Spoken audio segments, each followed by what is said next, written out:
Bonjour, je suis Marianne Derrien, commissaire d'exposition indépendante, critique d'art. Je suis basée à Paris et je suis commissaire associée du programme d'exposition Sans contrefaçon, anatomie d'un vêtement. En tant que commissaire d'exposition indépendante, ça fait maintenant une quinzaine d'années que je travaille avec des lieux très différents, que ce soit des FRAC, des musées, des centres d'art, mais aussi des lieux indépendants, des galeries.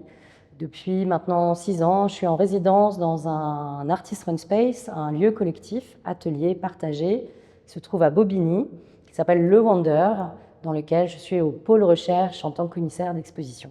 Auparavant, j'ai travaillé en galerie et j'étais aussi pendant 2 ans chargée de mission pour les expositions à la Villa Médicis à Rome.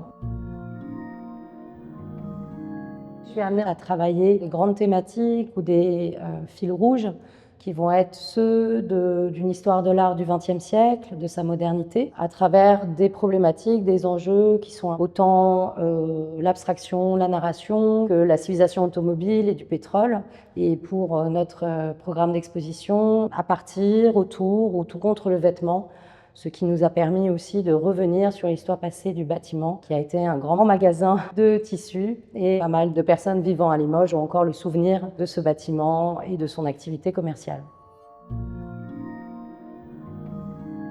Cette invitation à travailler avec les équipes du FRAC, avec Catherine Texier, avec la collection, c'est parti d'abord d'une idée justement de faire résonner l'histoire passée du bâtiment, de son ancrage actuel au sein de la ville et du centre-ville de Limoges. Et c'est vrai que cette histoire passée de ce bâtiment m'intéresse beaucoup parce que c'est d'une certaine manière aussi le fait de faire réémerger certains fantômes ou certaines histoires souterraines dans la manière de travailler en tant que commissaire d'exposition indépendante. Il y a aussi cette manière pour moi peut-être d'être non spécialisée sur certains sujets, et notamment sur le vêtement. Ça nous a demandé de faire un certain nombre de recherches, ce qui a été la première phase aussi de projet. Évidemment, le dialogue aussi avec des œuvres de la collection, avec d'autres artistes, mais qui permettait de réunir, de fédérer un regroupement d'artistes et des générations différentes qui vont pouvoir dialoguer entre elles, créer des résonances dans cette relation que ces artistes ont aux vêtements et aux tissus. Le titre du programme d'exposition Sans contrefaçon, anatomie d'un vêtement, permet aussi vraiment de rentrer dans l'enjeu principal qui se pose à nous, qui va être peut-être celui aussi où la fluidité des identités, la question du genre, mais aussi bien sûr la manière dont le vêtement peut autant nous aliéner qu'il peut aussi nous libérer. Et donc c'est un petit peu dans ce double mouvement que le projet s'est mis en place sur l'ensemble des différentes séquences qui auront lieu sur l'année 2026-2027. Nous avons toutes et tous une relation aux vêtements puisque c'est quelque chose qui est quotidien. Et donc c'était aussi cet aspect encore une fois familier que nous pouvions convoquer avec ce projet. L'histoire du bâtiment donc permettait encore aussi d'avoir une autre facette qui nous renvoie aussi à la dimension commerciale, économique et sociale du vêtement. Peut-être l'œuvre de Nili Alter est aussi un peu le point de départ de l'ensemble de ce projet, puisque Nili Alter est une artiste qui a un positionnement très engagé dans son œuvre depuis les années 60-70. Et donc, il est vrai qu'on a la chance de montrer une œuvre quasiment historique sur laquelle elle a travaillé pendant de nombreuses années. Et certainement, le sous-titre de l'exposition, Anatomie d'un vêtement, est très lié à cette œuvre, notamment par cette approche quasiment chirurgicale aussi qu'elle peut avoir d'un vêtement, de son histoire, dans un contexte politique du XXe siècle qui est celui qu'elle nous décrit au sein de cette installation.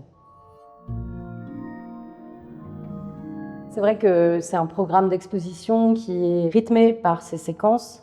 Et ces séquences nous permettent aussi, et pour moi aussi en tant que commissaire, peut-être de réfléchir à de nouvelles temporalités de l'exposition aujourd'hui. Donc ça, c'est une chance de pouvoir aussi travailler comme ça avec les équipes sur ce temps long, de réfléchir aussi à des mutations, des transitions. Et c'est vrai qu'aussi, ce qui est intéressant, c'est que là, on a décidé d'avoir pour chaque artiste plusieurs œuvres qui nous permettent plutôt de rentrer dans un univers et de pouvoir comprendre un petit peu les différentes facettes aussi du travail d'un ou d'une artiste. Et je pense que c'est encore plus important aujourd'hui d'être dans cette expérience esthétique, artistique, qui puisse permettre de prendre un temps et puis en même temps de voir les choses changer et continuer un dialogue pour autant sur une année.